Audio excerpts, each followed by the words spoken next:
Hello, hello. Tammy from Texas Desert Rose here. And believe it or not, I think it's only been like a week since I did a recording. Yay, me. Yay, life for letting me. And this way you can get my pre-hair done look. And the next recording you'll get my post-hair done look. Like you care, right? Anyway, so a little bit different, a lot different from our topic from last time where I talked about how I've enhanced and improved the quality of my life, my lifestyle. And I've had some questions about that I'll do a little bit of beginning answer to, or a question, and then go on to our topic of depression. Not at all related, but anyway, I thought I ought to get back a little bit to the mental health portion of things. So I was talking about how I've changed my lifestyle since December 8th of last year, which would be 2021. I'm assuming people will be watching this long after this year. So I had a question about my specific things that I eat. I was hesitant to include that in the recording because often people will try to follow that specifically, and that's why I was being more generic with protein, fat, and fiber. But I think it would be helpful too. I know that people don't really have the time with their lives to go look up exactly what that includes. So, in general, protein, fat, and fiber. For sure, as I said in the last recording, fat does not make you fat. You need to include fat, especially if you're going to do the intermittent or alternate day fasting or the 1 meal a day fasting, any of that, because what it does is it sustains you. It also will keep your skin a little bit more moisturized. We just need fat. We do. It sustains our hunger. If you're not taking in enough fat, and I found this out firsthand, it will be very difficult to sustain the time that you're fasting. Even 12 hours with 8 of that sleeping, if you're lucky. But like my particular meals, my protein would include salmon for the same reason that it's got your omega-3s. It's got so much stuff in it. If you can handle the salmon, it's highly recommended. It's also your protein. It is brain food. If you can do that, I try to do that at least once a week, more if I can. Here in the Middle East, it's not always so easy getting good quality salmon. Their fish, their sea bass, and all that stuff is amazing, which also would count definitely for your fat and your protein. So I eat, because I'm a meat eater, I eat just about any kind of fish. I eat hamburger, any kind of beef, steaks, chicken. I haven't been able to master the whole liver thing. I do take my cod liver oil every day, and the reason why it's recommended to have cod liver oil particularly, fish oil is great, but your cod liver oil has plenty of your omega-3s. It also has your DHA and all sorts of stuff, that extra stuff. So cod liver is like one-stop shopping when it comes to oils. That's why I do that. Trying to keep, as I get older, the skin supple and moisturized. That's what my collagen's about that I mentioned in the last recording. You guys go back and listen to that, or listen to that for the first time so that you know what I'm talking about. What else? There's so many different things. So that's the protein. When you do the fish and stuff like that, it's great because then you can include your fat with it. And your fiber is going to be, that's why instead of doing keto, for me, I did a little bit of keto, but I really love my vegetables. And so I did the paleo. And there's a lot of different ways to do that. But ultimately, don't make it complicated on yourself. The basic fat, fiber, and protein. Fat, fiber, and protein. Those are the three. And let's see. So I love all vegetables except for onion. I can't do the onion. And they do love to put the onion and garlic on the food here. So I have to remember to cut the onion. All of that's really good for you. I can't. It's like eating the liver for me. If you're able to eat that, literally, you cannot get a better quality of protein to help your body than liver. Just can't do it. Let's see. Fats. Okay, so every day it's recommended that you have a salad. Now, it's going to sound very American, but when I say salad, I don't mean salad. I mean, I'll have one salad a day, and it's recommended to have at least 5 cups of salad a day, if you can imagine. But that's going to be a whole meal for me, usually at dinner. And when I say salad, I'm not talking lettuce and tomato. I'm talking, there's going to be all my fats are going to come in the ways of sesame seed. What is the other? Sesame has your selenium. Look that one up. Selenium. It's really good for you. You need to have it. I'll throw some for me, because I came from Korea. I'll throw the seaweed chips. The kids over there eat the seaweed chips instead of potato chips, and that's got your iodine that's so needed in it. Pecans, walnuts, to get the needed selenium from your walnuts, not to mention the omega-3s. All you need is 2 a day. You don't have to count them out. I'll throw different kinds of nuts on there. One of the 3 good fats, which is coconut, olive, or avocado oil, usually olive for me, and do some lemon. All the vegetables you can. I mean, I'm talking a smorgasbord on this salad, and you're getting a lot of your macros met that way.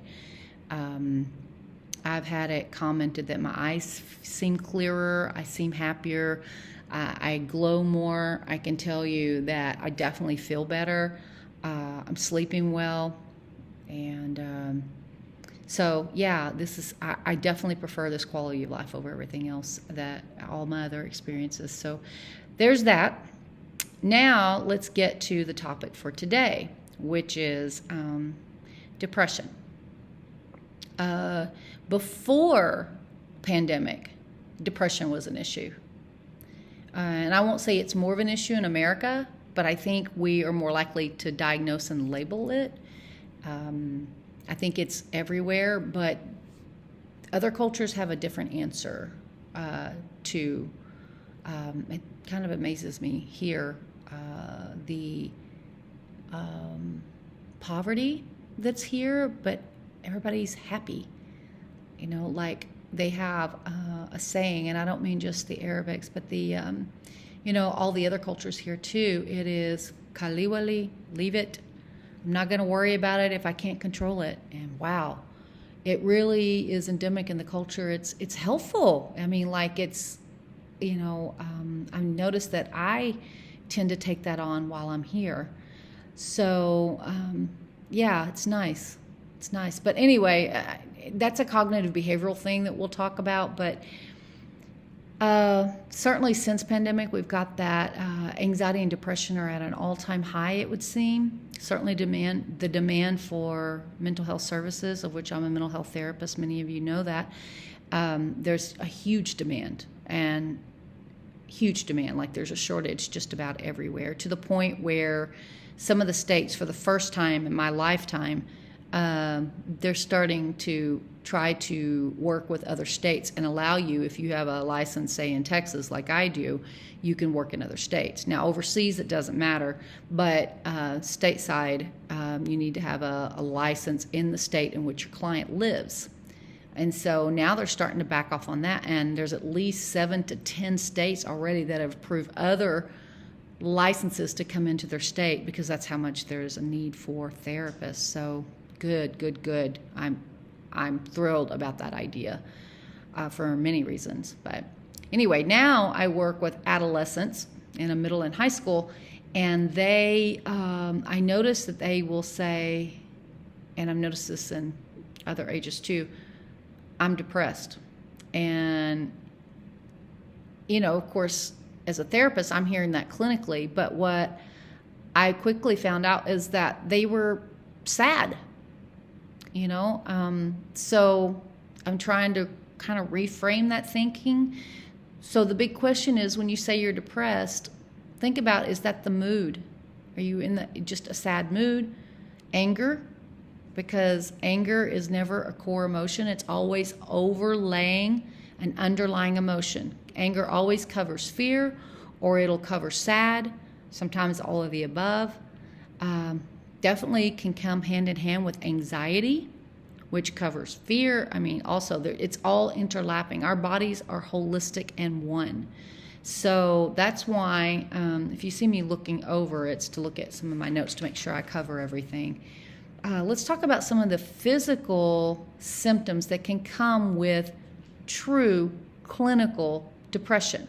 Okay, it can sneak up on you, whether you're a therapist or not. It sneaks up. I mean, like, you may never know that you have it, or you may feel sadness or tired and assume that it's depression, and when in actuality you just need a good night's sleep, or some good food and connection with people, or too much connection with people, or the wrong people for you. So physical symptoms for depression can be sleep disturbance. The first thing I'm going to check with a client is, tell me about your sleep. 3 questions. Do you have a hard time falling asleep? Do you have a hard time staying asleep? Or do you wake earlier than you want to? And I don't mean 1 or 2 nights. I mean always. Sleep disturbance is a very big clue for anxiety and or depression. And so, 1, as I put in the last recording, are you try to have your sleep location, I wouldn't say cold, but pretty cool. Even if you cover up, it's okay. You want to have about 65 to 72 degrees in your bedroom. It needs to be cool. That signals to the brain that it's time to go to sleep. Also dark, very, very dark, as you can get it. Get the dark out curtains. Here I have those, and I cannot tell you, I have slept well for the first time in years. Okay, so sleep. Trouble falling asleep, staying asleep, waking too early on a consistent basis. Someone who's depressed also is 3 times more likely to have migraines and headaches. Do you have consistent headaches? Has it been hard to find out why you have those headaches? That can be a sign of depression as well. Body aches. Are you just sore for no good reason? 1, are you moving your body? And I don't mean going and sweating to death at a gym. I mean moving your body. If you work behind a desk, then, as I can often find myself doing, are you getting up and moving once an hour, even to go to the bathroom, or just to do a quick walk? It doesn't have to be a big deal. Just move your body once an hour. Chest pain can really scare those that have a tendency toward panic attacks. But if you're having chest pains, that often can be indicative of depression, believe it or not. Of course, we're going to assume the worst and definitely check it out with your doctor. But if there's no other explanation, it can be a physical manifestation of depression. The opposite direction, as I'll mention in a little bit also, is that heart problems can indicate depression, but depression can come with heart ailments diagnosed, or heaven forbid, a heart attack and all that. Depression often comes with that. I think there's 4 times likely to have depression with that diagnosis or a heart attack. Okay, definitely this is a big one. Fatigue and exhaustion. I mean, even when you're sleeping all the time, if you find that you're often exhausted, even by a few hours after you wake up, that is a clue that your body's really struggling to overcome depression and or anxiety. Achy muscles, like I said, because depression and your muscles share the same chemical messenger in the brain. And so if there's a problem with one, you'll manifest often symptoms with the other. Achy muscles. Stomach issues. Well, they call the stomach the first brain anyway. That's fairly recent that we've discovered that the stomach has everything. The digestion has everything with how well your brain is operating. So if there's issues with the brain, there will often be issues with the stomach and digestion. And so that's another clue. Look into that. Changes in your appetite, changes in your weight, going up or going down. If you just don't find yourself being that hungry, or if you want to eat a lot all the time, that could be a clue that you're trying to unconsciously cover up or deal with depression or malaise. Malaise is another word. It's like low-level depression. Let's see. Back pain. You're 4 times likely to have back pain with depression. And so, if you're going to the chiropractor, you're, whether you are or you aren't, if you're struggling with your back, that could be a clue also that depression is involved. If you feel agitated, and men are much more likely to feel or show irritability when depressed as opposed to women. That doesn't mean women don't get irritable, but men are more likely to manifest that symptom. Feeling restless, just being bored with life, feeling agitated. And dare I say, any kind of sexual issues. Number one, if you're not feeling good about life, if you're struggling with depression, you're probably, the last thing you want to do is have a sex life. And so if there are issues there, one, because there was depression to begin with, or if you have been diagnosed with depression and you're on an antidepressant, that is one of the number one symptoms. That's not to discourage you from considering medication when it's indicated, but I will tell you the biggest indication, the perfect suggestion for an imperfect illness, depression, is therapy combined with an antidepressant. If you're just doing the antidepressant, then please consider finding a good therapist, okay? And that's one of the solutions I'm going to go into now. Therapy is, now I am a therapist, so it's going to sound like I'm just trying to pad my coffers. I'm just trying to fill my office, but I can tell you I have plenty to do. It's not for that. Being a therapist, I would recommend, and even if I wasn't, I would recommend as a client. I've definitely been a client many a times, and I'm sure I will continue to be, because I think it's just a good idea. But it's a place to talk about things. And the first thing I usually hear from people is, I don't know what to say.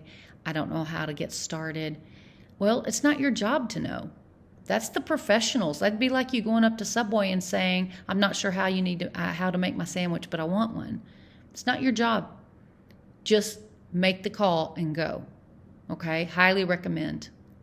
At the same time, you want to make sure that you're with one that you feel fairly comfortable with. And when I say fairly, that means that therapy isn't supposed to be completely comfortable. But you'll know if you gel with your therapist or not. Are they hearing you? Are they spending time talking about themselves? Rule number one for a therapist is, if I bring up something about myself, it needs to be relatable and not that often. Am I hearing you? Am I reliable? Am I somebody that you feel, like I said, pseudo-comfortable with, where you feel comfortable, but they know how to hear where you are and take you just a little bit past and challenge you a little bit? That's what therapy's about. Whether they give homework or they don't give homework. Do they hold you accountable for that homework without shaming you? No shaming, no blaming, no guilt. That is really important.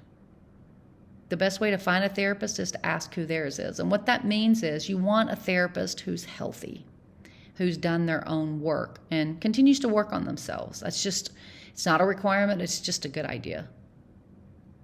What about your diet? I don't mean being on a diet, but if you are eating fast food, unhealthy food all the time, don't expect to feel happy. It's just how it works. I wasn't. I know firsthand, or the not eating. The first thing that I could really tell the difference from with changing some of the foods I was eating from processed fast food to a lot of times unprocessed or healthier versions with the vitamins and stuff that I need, huge difference in my mood. Huge. Two, I'm going to say it, exercise. And I don't mean intensely. It doesn't have to be for long. It's good if you can do some weights for your muscles, but also 3 times a week, maybe not even more than 30, 45 minutes. That's bare minimum. Do some fast walking. And here it's really difficult because it gets very, very hot. So I'm lucky enough to be in a place that has a gym or to have a gym nearby, and I utilize it. But it's an issue. It's an ordeal to make sure I get there. Okay, that's just something I need to do for myself. It's made a huge difference in my mood. Okay, so diet, therapy, exercise. The fourth one's going to surprise you. I've been doing some research lately and studying the effects of a sauna. Who knew? Wet sauna, dry sauna. I prefer the wet sauna. It's just easier for me to do. But if you can do at least 9 minutes, maybe, and better even 19 to 20 minutes, 4 to 7 times a week, but even once a week, 4 to 7 times a week, it increases or decreases your likelihood of cancer, of dementia, of heart symptoms, heart attack by 66%. What? Who knew? Because what it's doing is it's simulating what it's like for when you're exercising. It increases the heart rate, it increases the body temp, and they're seeing the same effects as if you were working out intensely for an hour daily. So I thought that was pretty interesting. I get to go sit and sweat, and it makes a huge difference. Also, not to mention, you're ridding yourself of all the impurities that you take in your body, even inadvertently. There's impurities happening all the time. So yeah, when I go sing, a lot of times it's a smoking environment, and that allows me to get rid of some of those impurities that I'm getting from the secondhand smoke.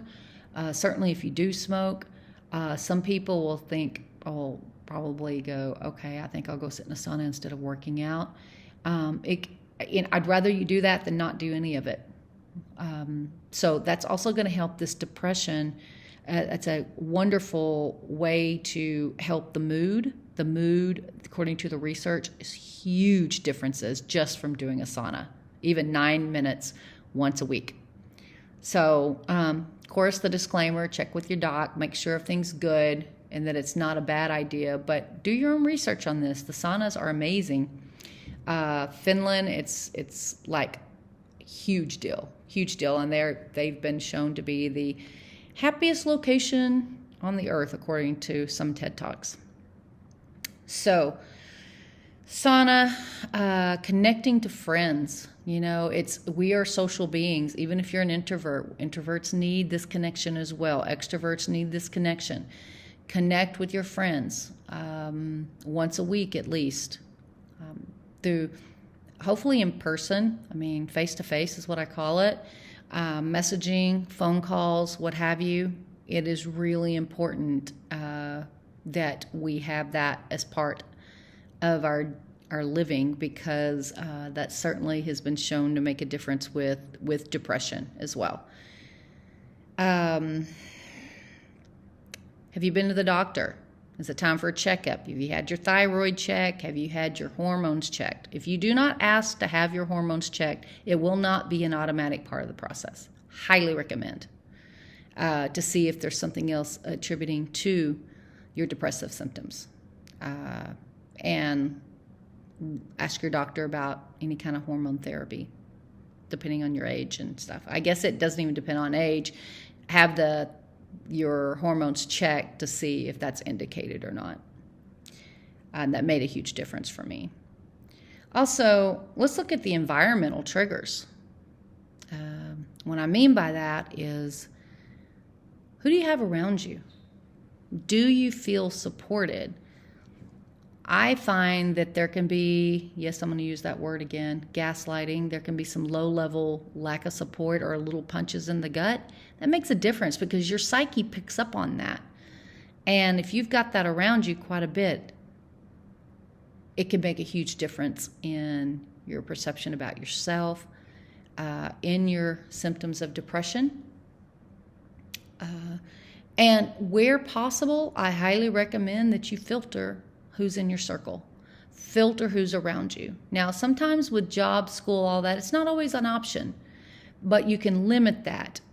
I know that when there are going to be days when I am around certain people that are harder on my psyche, I do things when I get home, the working out, the saunas, and Epsom salt baths, things like that that can really help me to shake off some of that negativity. So that's just, we'll just say it for what it is. Not everybody needs to be in your circle. Not everybody earns that right. You have a right to choose that. And that does have an impact. In fact, I've had many a client say, I was on antidepressants and I had depression, but I found that after I didn't have this person in my life anymore, I no longer needed the antidepressants. And that's not an example of, go quit the antidepressants if they're working for you. Just something else to consider, okay? Let's look at some of the triggers for depression.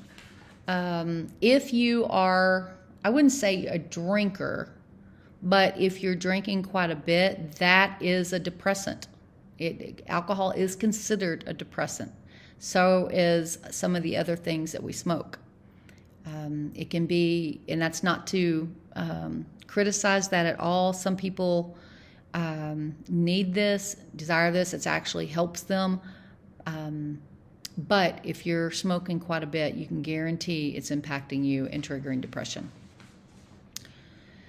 As we mentioned before, poor sleep certainly inhibits the chemicals in the brain and can cause and trigger and impact, make the depression worse. Also, heart issues, again, after a diagnosis of a heart issue or actual attack, that often is followed by depression. If you're noticing some of these symptoms, please reach out to your doctor, because you don't have to suffer with that. You don't have to suffer with some of the depressive symptoms. And blood pressure, some blood pressure pills, antibiotics, acne meds, steroids, those can all trigger depression, as well as retirement doesn't cause depression, but there's a huge adjustment process that happens whenever you go from being in demand and being pretty busy, getting up, having a place to go every day, even if you were unhappy, you retire, and it's a huge shift, especially if you've worked all of your life. I know quite a few retired persons who it was really a struggle and a struggle to adapt. And the research shows that men particularly, if they do not retire to something rather than away from something, I hope you can hear the difference. When you retire, you go towards something, go toward a project, go toward goals, things that you're working on. When you go, you want to go towards something, not just away and go sit in the chair and watch TV or whatever all day, because many are having symptoms and in danger within a year after retirement, often resulting in death. So get yourself busy. If you're retired or you're going to retire, get busy. Get busy. That is a huge deal. And don't take my word for it. Look it up on YouTube. Look it up on wherever and see, and find out what they're finding. They're saying about this. So, okay. So if you have any comments, please feel free to message me. And you'll find this on my YouTube channel, Texas Desert Rose, and I will forward it over to another location as well. where you can message me and ask me any questions. And I hope you found this to be helpful. And any other topics that you want to recommend, I am very open to. Thank you so much. Enjoy your week and blessings to you. Tammy, Texas Desert Rose, signing out. Bye now.